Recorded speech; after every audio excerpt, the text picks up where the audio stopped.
Good evening, everybody. Thank you so much for joining us. We're really excited about this new conversation starter series on race. We're going to give people a little bit of time to join us, but we will start promptly at 6:05.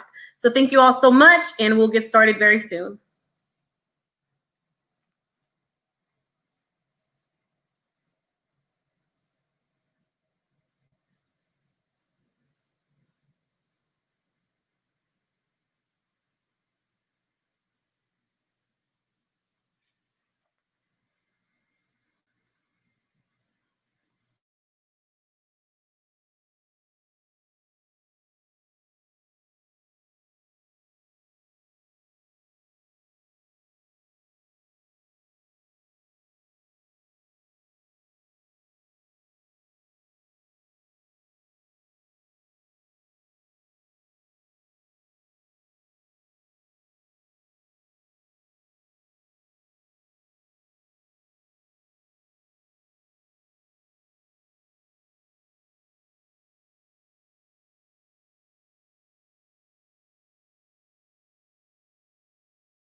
All right. Good evening, everyone. So excited that you all decided to join us for our first 6-part series of conversations starters on race. For those of you who don't know me, my name is Sky Rito. I am co-founder and COO of Conversation Starters.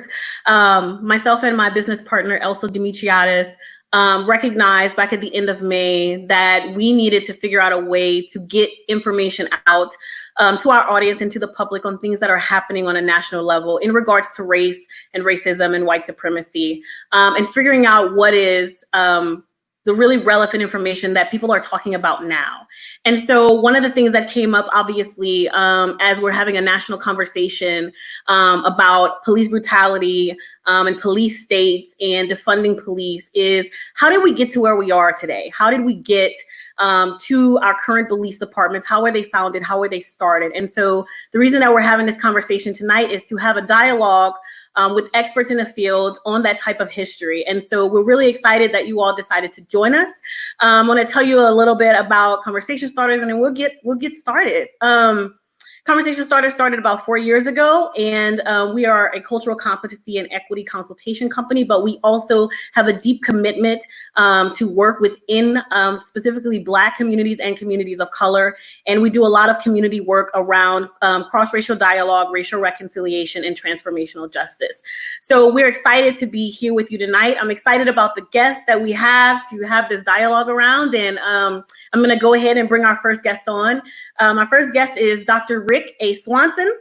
Dr. Swanson is from the University of Louisiana at Lafayette. He works in the Department of Political Science, and he has a PhD in political science.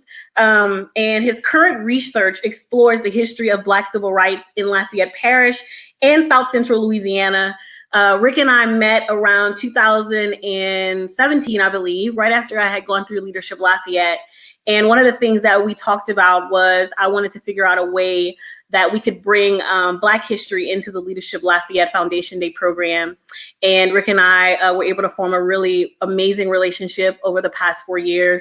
I'm really excited about the work that he has been doing around Black civil rights history in Lafayette Parish and bringing that information to the public. I told him when he first did it that it was the first time, I was 31 at the time, it was the first time in my 31 years of life that I had even learned my own history, and I grew up in Lafayette. And so I'm really excited to have Rick here this evening, and I'm so glad that you decided to join us, Rick. Well, Skyra, thanks for having me. It's always a pleasure to talk with you, and we always have these very meaningful, important conversations. It couldn't be any more meaningful and important given all the events in our country going on today and even around the world. So let me begin by setting the stage. What is the origin of the modern police force? Well, especially in the South, the Southern United States, it goes back to the early 1800s. The Southern governments created what were called slave patrols. Now, to give you the context of this, imagine that today, Lafayette Parish is around, let's say, 250,000 population.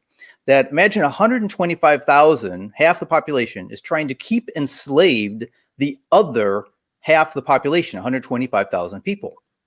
That's an enormously massive undertaking. That takes a lot of manpower, a lot of money, a lot of time, a lot of legal enforcement. And so that's what the slave patrols were. Lafayette Parish was created in 1823. And the very first meeting of the Lafayette Parish Police Jury, which was created as the governing body of the parish, and it still is today, the very first meeting of the Lafayette Parish Police Jury, they created an extensive system of what they called slave patrols. First, it created a chief of patrols, and then it divided the parish into a bunch of districts. Within each one, there was a captain of patrol. And then what this patrol was assigned is that all adult white men of the parish were supposed to take turns serving on the squads of these patrols within each of the districts. Sort of like jury service today. Everyone is expected to do jury service. So this was considered a civic duty if you were an adult white man. And the groups of armed white men on horseback would patrol around in each of the districts of the parish to make sure that no enslaved person was off of their plantation without permission. And so what they would do would be go around and check to see if the enslaved person had a written permission slip from their owner saying they had permission to travel. And if they could not produce that slip of paper, then the Slave Patrol Code of Lafayette Parish said that they had to receive 25 whips or be whipped 25 times. And I always point this out, that keep in mind, this is actually torture. If your back is stripped naked of your clothing and a person knows what they're doing with the whip, which the enforcers would have known, the reason a whip makes that cracking sound when it's whipped is because the end of the whip is actually breaking the sound barrier. It's traveling at 337 miles an hour.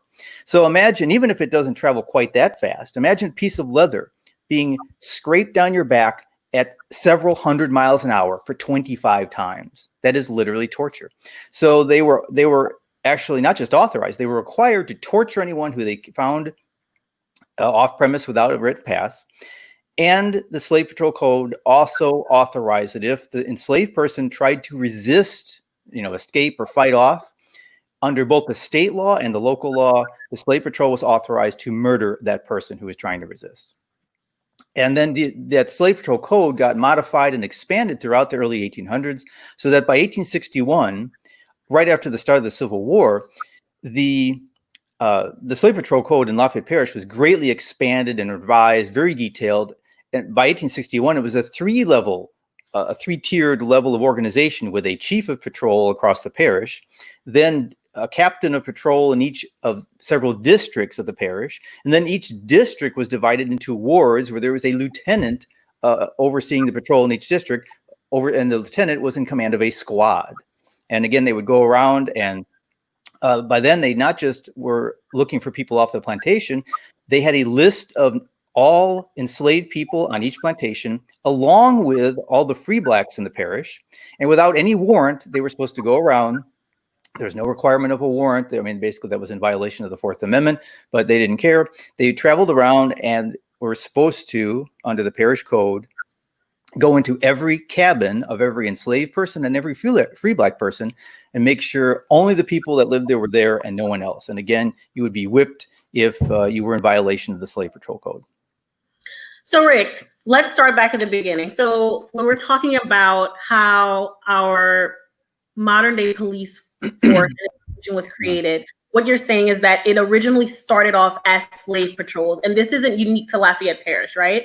No, this was all across the South. Anywhere where there was slavery, there were slave patrols, and there was no separate police force. That was it. It was the slave patrols. By 1861, they called it the Patrol Service, but that was it. It was just, you were there to enforce slavery.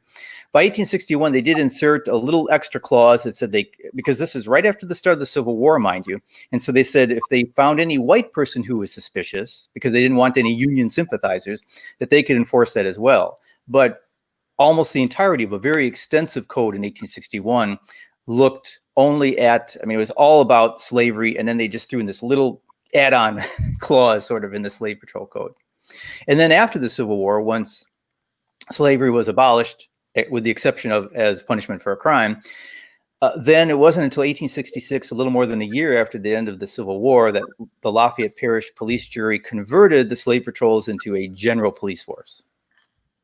And when was this? 1866. 1866.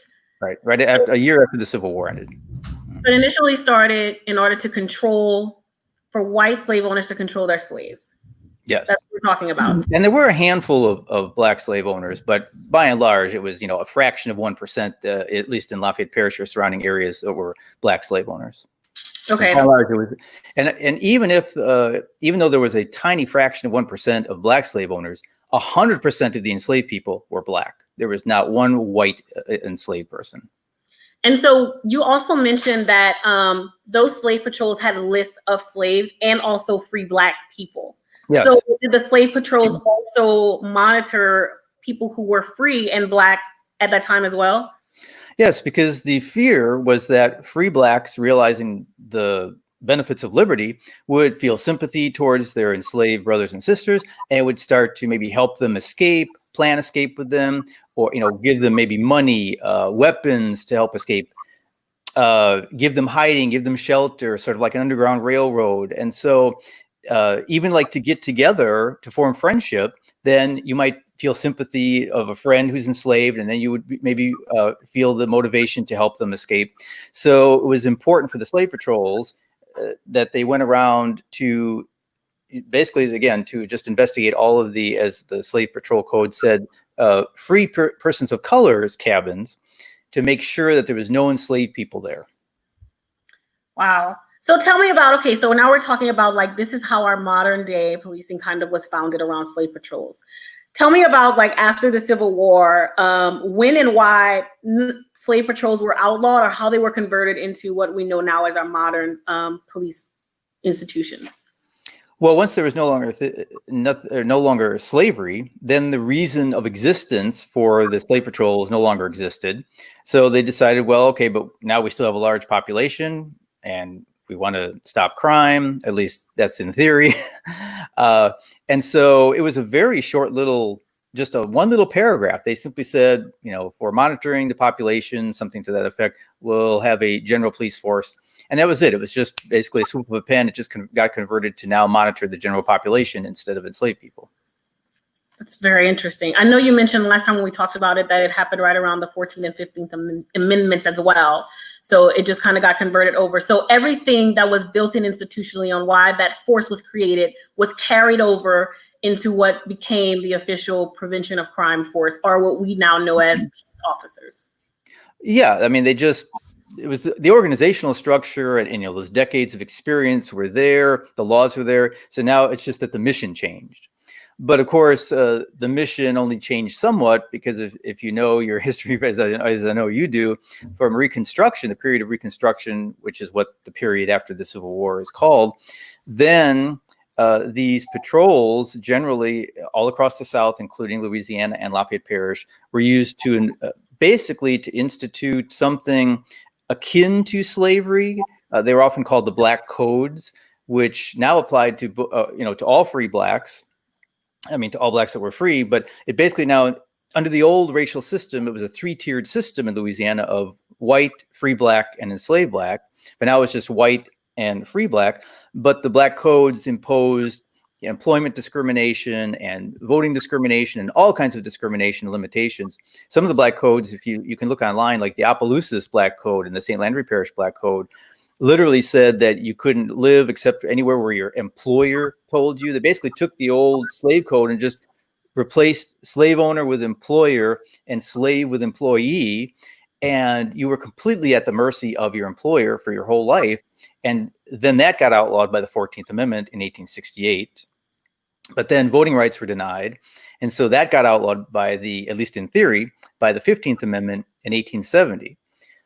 But basically what happened was Southern whites hugely resisted. I mean, this was now their former enslaved people suddenly having racial equality and getting elected to office. And what a lot of whites did was form these anti-black white terrorist groups. Around here locally, they were known by various names. Some of the biggest were called the Knights of the White Camellia, and there was the White League. Later in the 1880s, after Reconstruction, there was the Lafayette Whites. And basically what they did was they went around and terrorized black voters, assassinated black officials. By the 1868 presidential election, not one single vote occurred in Lafayette Parish by any black person for the pro-civil rights candidate, which was then Ulysses Grant, the former Union general. So if you look at the newspapers of the time, it was 100% vote for what was at the time the Southern Democrats, and their official party motto that year and going on for several decades was, "This is a white man's country, let white men rule." Wow. So what you're saying is like right after 1865, the end of the Civil War, black men, right, were given the right to vote. Mm-hmm. And then these white vigilante groups, I guess is what you would call them, I don't know, correct me if I'm wrong, were created to terrorize them and prevent them from voting. Right. And what unfortunately what happened then is by 1876, the Northern public just got tired of, continually trying to have U.S. military forces in the South and other federal officials trying to enforce the new civil rights laws, the 13th, 14th, 15th Amendment especially. And so there was a bargain between Southern whites that said, all right, if you will let the Northern Republican candidate become president, if you then pull out all the U.S. forces out of the South and stop enforcing civil rights laws, if you end Reconstruction. So that bargain was made. A Republican became president. And upon inauguration in early 1877, Reconstruction ended. And then Southern whites continued to use violence until they were able to take back, through voting then, pretty much 100% of all the elected offices in the South were white. And then they implemented the whole system of segregation and other Jim Crow economic and educational oppression in order to maintain that racial class system that was supposed to be destroyed through Reconstruction, but it basically created slavery by another name. So let's go back for a second. You were talking earlier about Black codes. So if you want to tell people a little bit more about what Black codes were, and then maybe we could talk a little bit about slavery by another name, because I know you mentioned that, and convict leasing. Yeah. So again, the Black codes were, keep in mind, slavery technically is an extreme form of bondage, but there can be all kinds of things akin to slavery that are just short of slavery. So, for example, basically what most Southern whites tried to do, and again, we don't have an existing copy of any Black code in Lafayette Parish, but we have neighboring parish of St. Landry and the city of Opelousas. They tried to implement everything just short of calling it slavery. And so, for example, you could not live in town in the city of Opelousas. You had to work for an employer. You could not leave your employment. Your employer, you could basically not travel without the permission of your employer. So it wasn't full-on slavery, but it was a lot of the marks of slavery. So basically what Southern whites tried to do is create something akin to slavery to try to bypass the 13th Amendment. So because they were trying to bypass the 13th Amendment's limitations, that's why the 14th Amendment had to be created, which said that no state shall deny to any person the equal protection of the laws, which basically now said, okay, so now in theory, whites and blacks have to be treated equally in the law. But again, that didn't happen because Southern whites still continued to resist that and use violence. And eventually they were able to block Reconstruction. And so it took another 100 years before, until the civil rights movement of the 50s and 60s, until that equality that was intended by Reconstruction was able to be implemented. And this is why a lot of historians refer to the civil rights movement as the second Reconstruction. Wow. I hadn't even heard that it was called the second Reconstruction, but that's very interesting. So as we're talking about like the 13th Amendment, and we just talked about like how they instituted those slave codes, no Black codes, that's what you said. I want to make sure I'm saying it right. Yeah, the slave codes. And there were also Black codes prior to the Civil War. So these were just a different form of Black codes. So tell me a little bit about, you said that they were slavery by another name, and they were implementing other things. Talk a little bit about convict leasing, because that's something else that was instituted right after that as well. Yeah. So this is why you always have to be careful to say, I mean, not you, but people in general, the 13th Amendment did not end slavery. What it did was end slavery, except slavery as a punishment for crime. That exception, that clause was put in the 13th Amendment, and it's still there. So literally, when the 13th Amendment was adopted in 1865, it said that all slavery was abolished except as punishment for a crime. So you can still have slavery if it's punishment for a crime. So that loophole was used by Southern whites all across the South once they retook power to say, okay, wait a second, we can still have slavery. All we have to do is create a system that mass incarcerates blacks, and then we can impose slavery on them. And so, trivial offenses were made crimes all throughout the 1800s and even well into the early 1900s. What type of trivial offenses, Rick? Give us some examples. Well, how about this? Things that aren't even offenses at all. Unemployment, homelessness, alcoholism. You could be arrested for not having a job? If you were unemployed, you were deemed a criminal vagrant. And that was in 1915. In fact, I have here in 1882, as early as 1882, Lafayette Parish passed an ordinance that if you were unemployed or homeless, then you would be arrested, and you were forced to work on the public streets. And so, yeah, so unemployment, homelessness. So basically, just economic and mental health issues were treated as crimes. Does that sound familiar? We're talking about Black people building this country for free. This is literally a part of that, because you just said they built streets and railroads and things like that. Yeah. Yeah, in fact, you can see the news reports that the railroad through what was called Vermilionville at the time, which is Lafayette today, those railroads were built by actually state prisoners from the Louisiana State Penitentiary in Angola. They sent them over here, and they built the railroad right-of-ways to go through Vermilionville. Then later, Lafayette Parish roads were built by that, and going forth into the early 1900s. So in 1915, I'm sorry, actually 1909, Lafayette Parish passed another convict leasing. And this is why it was called convict leasing. If you were convicted, if you were By no white jury, because Black people weren't allowed to serve on these. Yeah, well, yeah. And by then it was, all white police, all white prosecutors, all white judges, all white juries.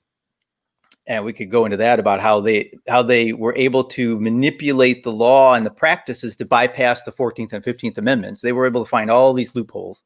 And the Louisiana Supreme Court, of course, upheld all these loopholes. And it took many, many decades going into the mid and afterwards, 1900s, for the U.S. Supreme Court then to overrule these Southern court decisions.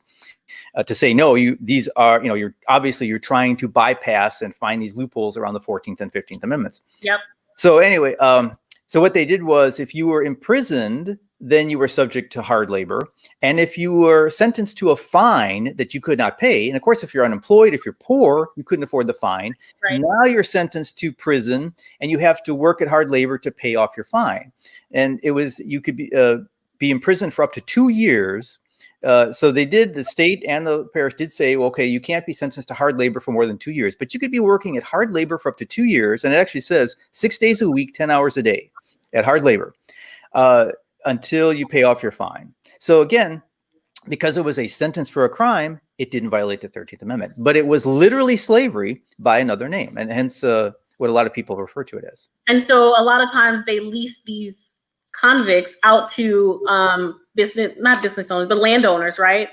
And so yeah, white people were able to benefit still from the labor of Black people through this convict leasing structure. Yeah, initially in the 1800s, the state would lease, and this happened all across the South, the state or local governments would lease these convicts out to large scale labor, especially where hard labor is needed, agricultural, mining, lumbering. And of course, if you think back then, these are still dangerous occupations today to be involved in mining. What was extremely dangerous back then. So there was very high death rates of the people who were sent to work for these private companies. And because the private companies were not under the law, they weren't held liable either in civil or criminal penalties if they literally worked these people to death. They had no incentive to take care of them. So there was very high death rates. It was so bad that finally by the late 1900s, even the white people of Louisiana said, this is so atrocious, we're going to have to ban the private leasing. So what we'll do then is we'll still have them subjected to hard labor, but under supervision by the government. And so, for example, in Lafayette Parish, they said it would be the parish itself, or you would be leased out to one person. So it wouldn't be a company, it'd be one person who could then be held liable if the person abused it. Yeah, but it was still slavery. Yeah. Right. Okay, so Rick, I'm going to go ahead and bring our next guest on because that's a great segue into the rest of the conversation. So I want to bring in Kelly Garrett. And Kelly is an active advocate for the Louisiana criminal justice reform and social justice in Lafayette and Baton Rouge for the past 5 years. Hi, Kelly. Hi. She is most recognized for her work. She's most recognized for her work as Lafayette's regional director with the 2018 Unanimous Jury Coalition. Kelly and I actually met in 2018, I believe, right when Conversation Starters was working on doing our Catalyst Dinners and Longest Table project. And I believe you were a host, if I'm not mistaken. That's right.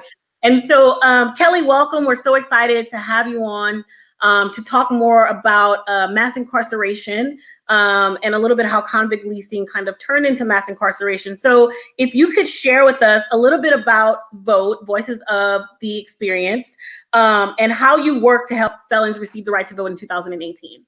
Sure. And this is such a great segue. And Dr. Swanson did an excellent job in kind of laying out the foundation and the history of it all. So the organization that I am affiliated with is called VOTE, VOTE, and it stands for Voice of the Experience. And what we do is we actually advocate for civil rights for those coming home from prison. As many of you know, Louisiana has the highest incarceration rate here in the country, and we have a lot of people that are actually coming home. And so one of those things that we advocated for in 2018 was to get their voting rights back. For those of you that don't know, if a person has been convicted of a felony here in the state of Louisiana and they were still under supervision, they were not allowed to vote until their supervision was off. I'll give you an example of that, Skyra, where someone might have been sentenced to, say, 30 years in prison, and they were able to parole out, say, at 15 years. For the remaining portion of their sentence, of their 30-year sentence, they were now under supervision with the parole board. And so for that remaining time, they were still not allowed to vote. And Louisiana is notorious for overcharging and over sentencing its citizens. So we've had people, thousands of people really, who really for the rest of their life could not vote because they were on this supervision of the state. And so we actually lobbied and advocated with our state legislation and passed a bill that would now allow those particular individuals that are have felony convictions and that are currently still on supervision to regain their voting rights back. And at the time, we estimated that was about 40,000 individuals within the state of Louisiana that are now eligible to regain their voting rights back. And that was a huge win for us. Huge win for us. That's awesome. So tell me a little bit about, you were talking about those on supervision who are on parole and they weren't allowed the right to vote. I don't know if you would know the answer to this, but I'm going to ask the question. So right now we're talking about the census, right? And the importance of people taking the census. I heard, or I read somewhere that even if felons who are those who are incarcerated aren't allowed to vote and they're counted in the census, those numbers are still used to bring dollars back into communities. And typically when you're thinking about prison populations and where they're typically located in wealthier communities. So it's just very interesting when you think about how it all kind of ties together, the machinations behind the scene that we don't really get to see or think about or talk about, right? Correct. And as you stated, you know, if Angola, for instance, Louisiana State Penitentiary has over 8,000 individuals that are currently incarcerated there, and all 8,000 of those individuals are counted in that census within that parish. So it's really, and it brings in federal money for them in that area. So you're absolutely right with that. How are they counted? Obviously, they're not filling out the census themselves. So no, but there is a section on the census that accounts for incarcerated individuals that the state uses. So they actually take those counts, the state does, and takes that into consideration. That's the more you know, right? Yeah. I know you were talking about we have heard probably our whole lives, and not a lot of us have really understood what it means, that Louisiana has the highest mass incarceration population, not just in the country, but in the world. Right. So if you pulled out Louisiana as a country, we would lead the world in incarceration. I know a few years ago, maybe it was very recent, that they had talked about a reduction in those incarceration rates. Can you talk to us a little bit about that? Yeah, sure. So back in 2017, if our current governor, when he ran for election, ran on the idea of reducing Louisiana's incarceration rate because we've held that stigma for so long. And so in 2017, we had extensive researchers come down from the Northeast. The Pew Institute came down and really analyzed our prison population. We really dug deep into who's incarcerated, why they're incarcerated, how long they've been incarcerated, and how long they're going to be incarcerated, and started looking at ways to change some laws to reduce that incarceration rate. And so one of the things that we looked at was the amount of juveniles that were incarcerated here in the state of Louisiana. And in the state of Louisiana, the laws indicated that you were allowed to, actually in the country, the US Supreme Court banned it unconstitutional back in 2013, but Louisiana was still holding approximately 300 individuals who were sentenced to life as juveniles. And so out of that legislative session in 2017, we were able to kind of create a pathway to give these guys some sort of relief to be parole eligible, right? Because the United States Constitution said it was unconstitutional to give a juvenile a life sentence. And yet here we are in the state of Louisiana, we have over 300 that were sentenced to life. And for those of you that aren't familiar with that, life in Louisiana means your natural life with no eligibility eligibility for parole. And so from that session, we were able to kind of create and pass a law and create a pathway so that those individuals had an eligibility date. And from that, it was decided that after doing 25 years of incarceration, that individual can apply to the parole board and seek some sort of relief to actually get out. So tell me, so while we're talking about, like, obviously not Louisiana circumventing laws, but that's basically what we did when we're incarcerating people, and the Constitution says that they can't have a life as juveniles. It kind of ties in a little bit, I guess, to the unanimous jury. So talk to people about what our legislation, our policy was in Louisiana before 2018 when it comes to unanimous jury trials. Sure. So Dr. Swanson laid out a great foundation for that in regards to our older constitutional laws. And when slavery was abolished, who was allowed to be on a jury and who wasn't. Back in the 1800s, blacks weren't allowed, but then they were allowed. And when they were allowed, and I'm horrible with years, so forgive me for not knowing the exact years, but when blacks were allowed within a jury pool, there were only allowed 2 on that jury pool. And the thought process that of black people that were allowed in the jury pool, that was the maximum, yes. And so with that notion, they would, with the non-unanimous jury, the whites can still convict somebody off of a non-unanimous jury. The law was you had to either, it originally started at 11-1, then it became a 10-2. Jury, where if you had 10 jurors that felt like that person was guilty of the crime that they are accused of, and 2 jurors, which were typically the 2 black jurors, when you're looking at a black defendant, 2 jurors thought that person was innocent, they still got convicted.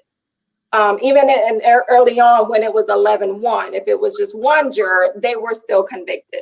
And that went for every felony without taking into consideration the death penalty. So the death penalty consists of a unanimous jury here in the state of Louisiana. But any felony, any jury felony, a jury conviction on a felony charge, with the exception of a capital case with the death penalty at stake, could convict someone on a non-unanimous jury. And if you think about it, you know, we've all grown up to say and think that, you know, we have to be convicted beyond a reasonable doubt, right? And if you have at least 2 or even 1 juror that has that reasonable doubt, that person should not be convicted based on what we've all been taught, right? And what we've all learned. But in Louisiana, that has been the case with the non-unanimous jury. So in 2018, 17, we actually, 18, we did a constitutional amendment with the election, and we had the people vote for it, right?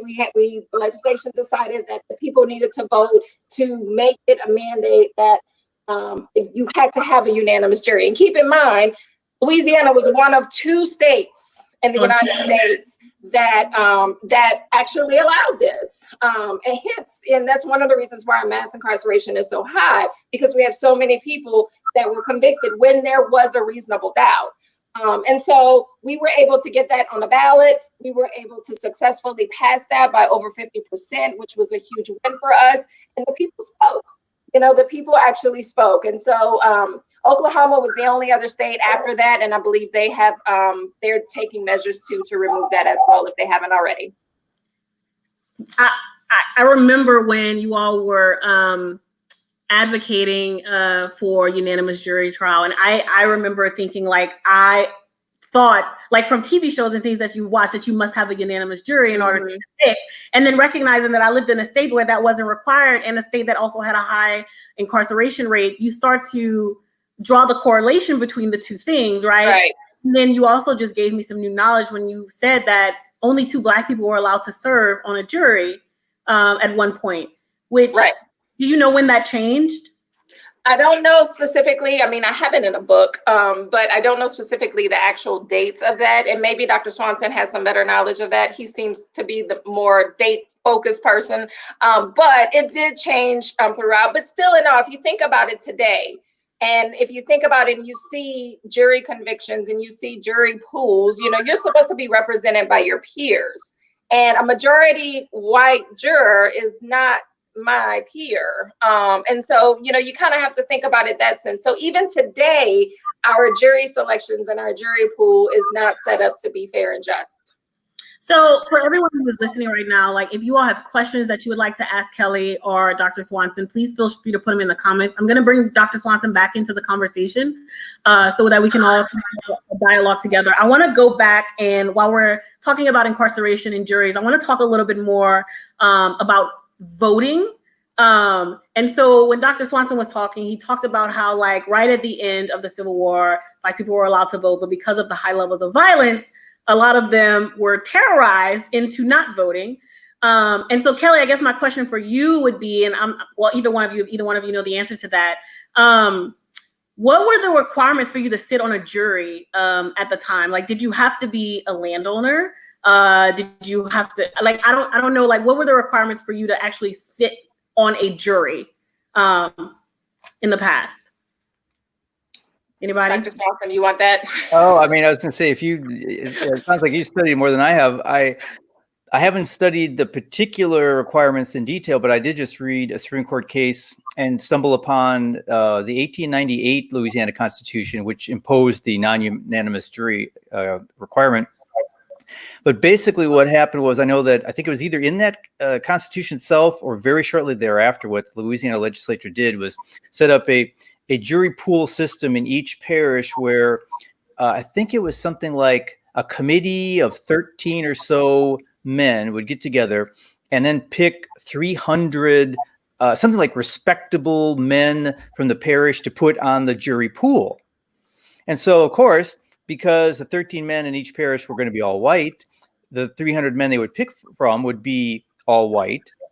This went up to the Louisiana Supreme Court. This is actually going to be one of my readings for one of my classes this semester. And of course, the challenge was this violates the Equal Protection Clause because a Black defendant said there hasn't been one single, despite a large Black population in this parish, there's never been a single Black member of any jury because they're not on the jury pool. And the parish said, well, we're not picking people because they're white, which just that those happen to be the people we know and they're respectable, so we just happen to put them on the jury pool. And of course, the all-white Louisiana Supreme Court said, yeah, they're not picking them because they're Black. No one is being discriminated against here on their race. It just happens to be that it's natural that because they're white, they just happen to know white people more. So that just happens to be by accident who ended up on the juries. The Supreme Court said this? The Louisiana Supreme Court. Yeah. Now, decades later, the U.S. Supreme Court overturned that, but it took decades.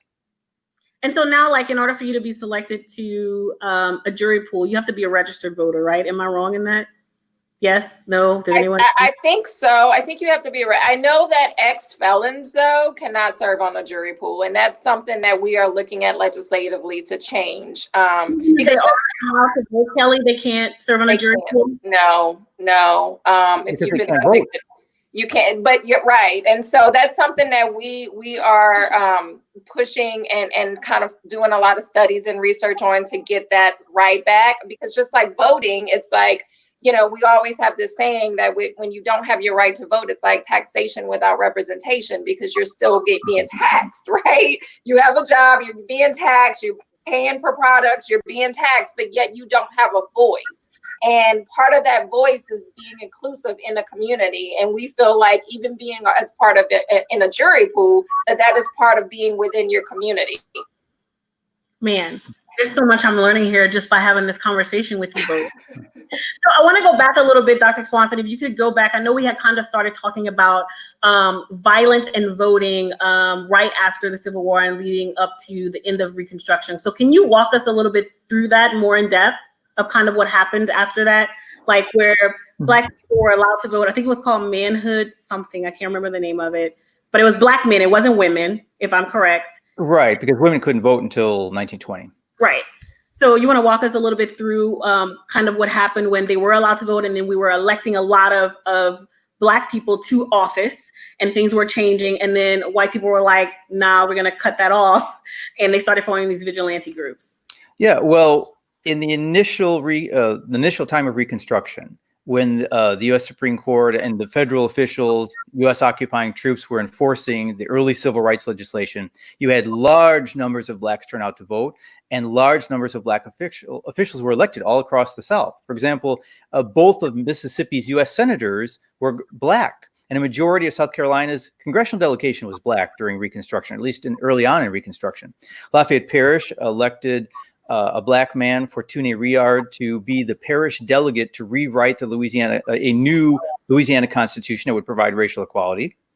And he, along with others, went to Baton Rouge, and they created a new 1868 Louisiana Constitution that provided racial equality in voting. It prohibited segregated schools, and it was actually the earliest form of the 1864 Civil Rights Act because it said that businesses and other public accommodations cannot discriminate on the basis of race. This happened in Louisiana in the 1860s? In 1868, the 1868 Constitution, because it was when the initial voting rights were actually enforced, and you had large black members elected to the Louisiana government and to the Louisiana Constitutional Convention, which then put that in the Louisiana Constitution. So because the black population was a majority in a lot of the rural parishes in Louisiana, that would mean you'd have black elected officials. And so you couldn't outvote them. So the only way whites could stop black elected officials from occurring was through systematic terrorism. And so what they would do is they would go around and just terrorize you and say, okay, you better not vote for anyone other than a Southern Democrat, who, again, that was the white supremacist party at the time in the South. And if you do, we will kill you. And they did assassinate political officials, not just elected officials, but party leaders. In Lafayette Parish, for example, two black leaders of the Republican Party in Lafayette Parish were assassinated in 1868. And we don't have records of the newspaper in Lafayette Parish at the time, but in neighboring St. Landry Parish, what they did was they would have you sign a paper. Now, of course, most of the recently former slaves were illiterate. So what they would simply sign was their X, right? And then what these organizations, the white organizations, did was they published a list of names in the local newspaper saying, you don't terrorize these people because they have promised, and this is what is in the newspaper, they promised not to meddle in politics. And so, if you hadn't signed that, that meant you were fair game to be terrorized into agreeing not to, quote unquote, meddle in politics. And again, in 1868, it wasn't just Lafayette Parish, but a lot of the surrounding parishes, including St. Landry Parish, not one single vote for the civil rights candidate, Ulysses Grant. Not one. And I should say, just going forward then, once whites took control, by 1898, I actually looked up at the voting registration of Lafayette Parish, which you can find in the state archives in Baton Rouge. There was not one single black, because it actually recorded your race in the voter registration. There's not one single black voter registered to vote by 1898. How many years after that was? Wow. Yeah. We went from immediately electing a lot of black people to office to not one black person voting in in Lafayette Parish, correct. Y'all, mind blown. Do you think that knowing this information I would hope that this would entice other African Americans in getting out and voting simply because of that fact alone? Well, amen. I mean, people throughout American history have literally died to get the right to vote. I mean, lots of people, if you go back to Reconstruction and the Civil Rights era, lots of people died for the right to vote. And today, too many people just take it for granted. They don't realize how many people actually died to try to get that right, because that is the essence of democracy. I mean, died, were murdered, right? Like, let's call it. Oh yeah. When I say they died, I mean, they died fighting. They were murdered. The Equal Justice Initiative out of Montgomery, Alabama, has come up with a report just, I think, a couple of weeks ago, where they said their estimate is something like 5,000 to 6,000 people were murdered during Reconstruction. Blacks were murdered in racial violence. And then, of course, another 5,000 were lynched from Reconstruction up to, I think they used the 1964 or so as the cutoff. So that's 10,000 people right there. And that's just what we've documented, because there's all kinds of people that it just never got reported in the press. And so 10,000 is a really low estimate of the people that were murdered fighting for equal rights. So Ray, I have a question about the vigilante groups. I just remembered. So when we were talking initially about like slave patrols and how it kind of formed our modern day policing system, these vigilante groups, were they lawful? Well, no. I mean, it was illegal to murder someone. It was illegal to not apply the law equally. So that's why they had to operate outside the law. But really, they acted in partnership with the local law enforcement. And, all through the period of lynching, all the way up into the early to, 1950s, 1960s, lynchings would occur and no one was ever prosecuted. No one was ever convicted for these. These 10,000 murders I just mentioned. 60s, this was happening?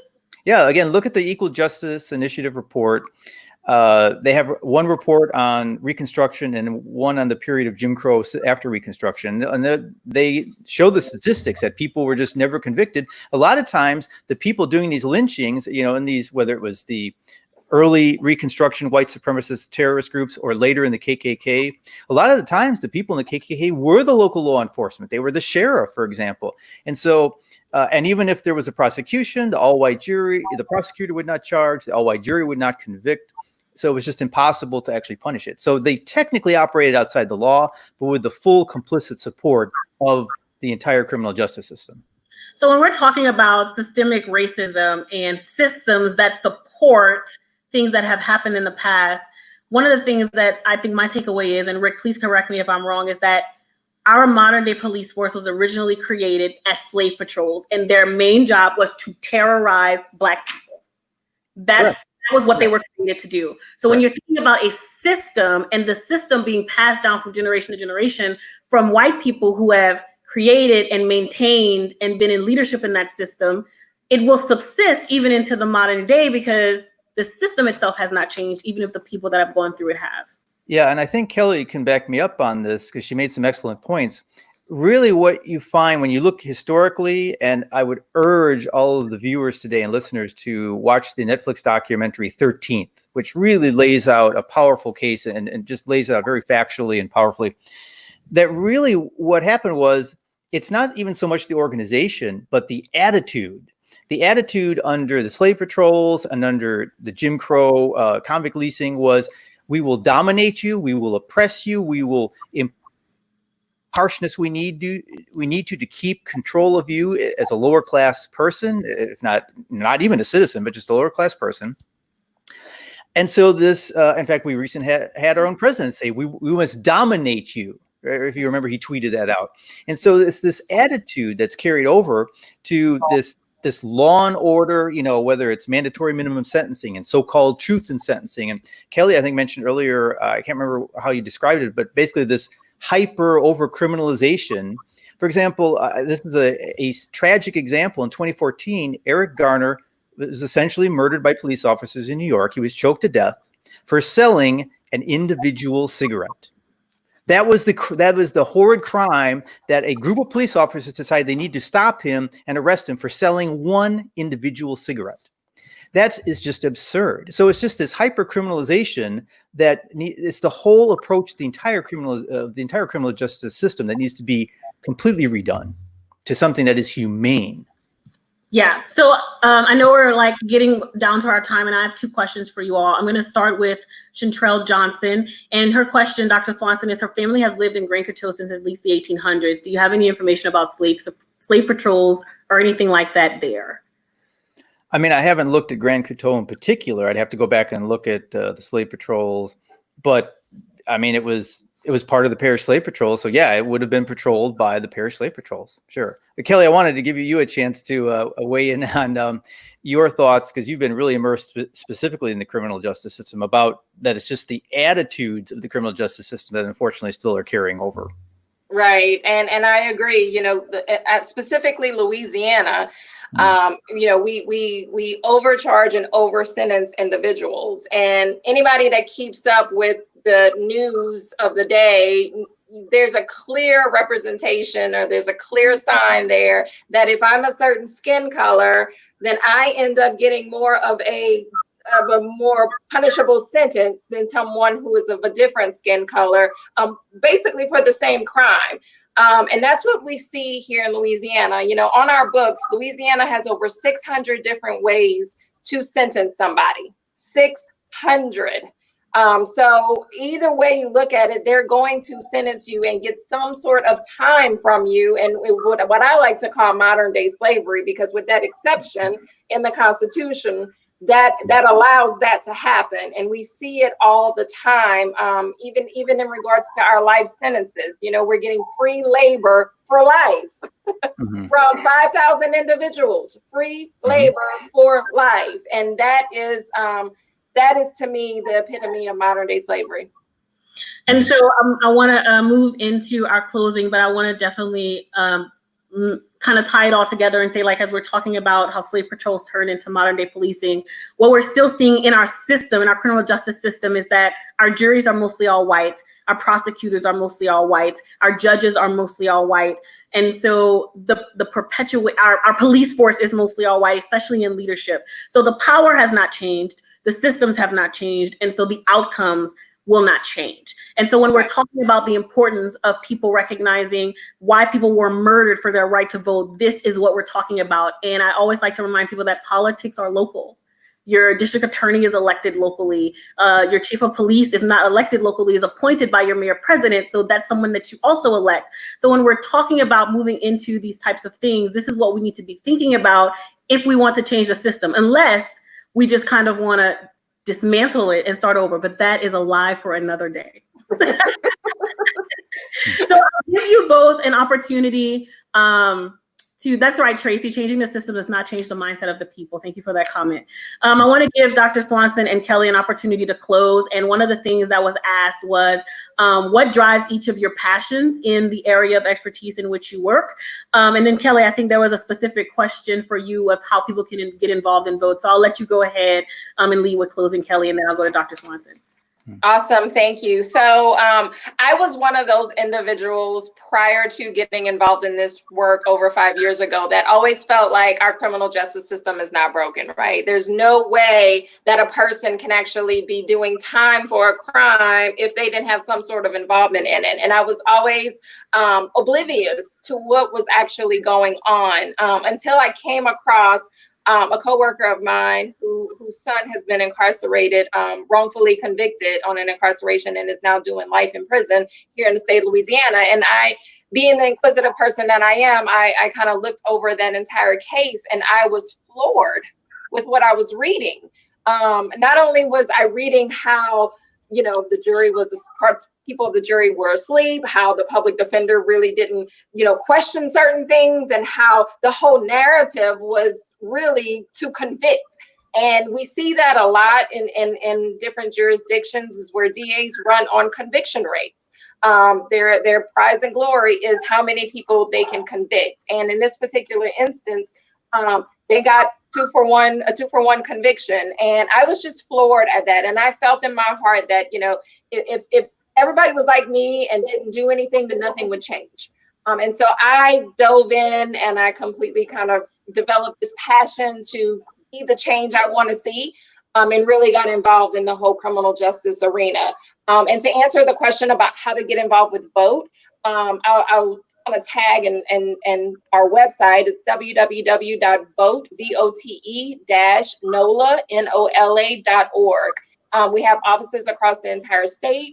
If you plug into that website, vote-nola.org, we can definitely get you into the right region of where you are and get you more involved with our organization. Thank you, Kelly.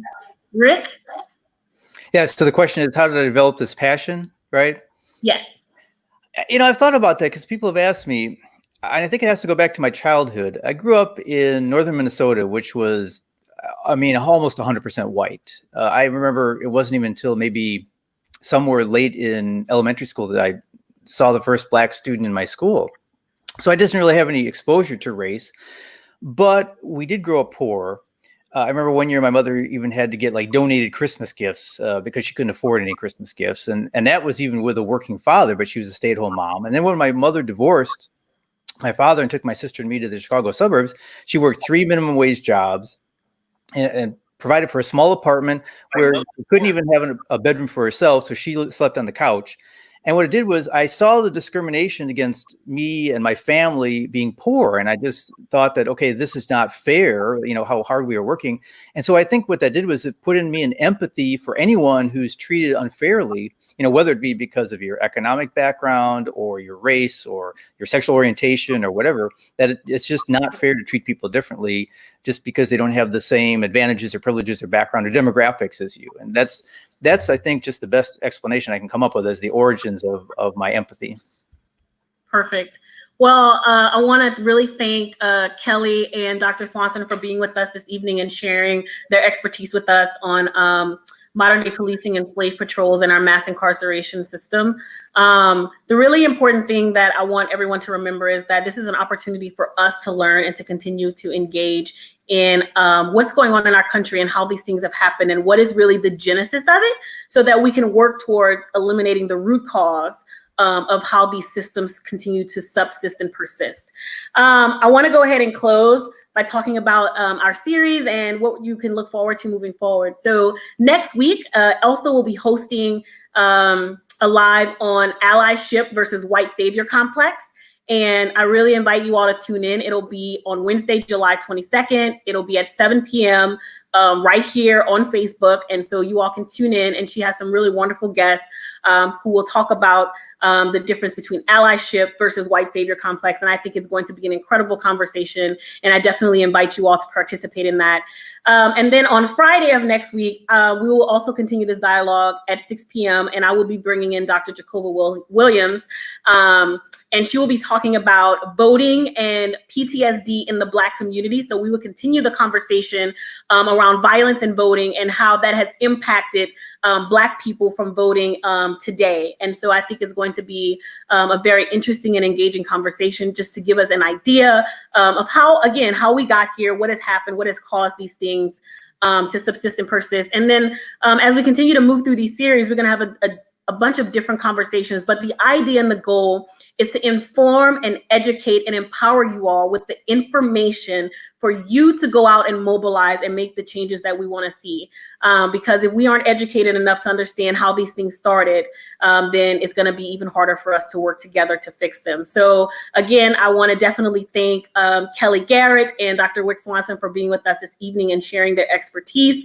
And I definitely invite you all to continue to engage in these live conversations with us. And I hope to see you again next week. Y'all have a wonderful evening. Thank you so much. And we'll see you again soon.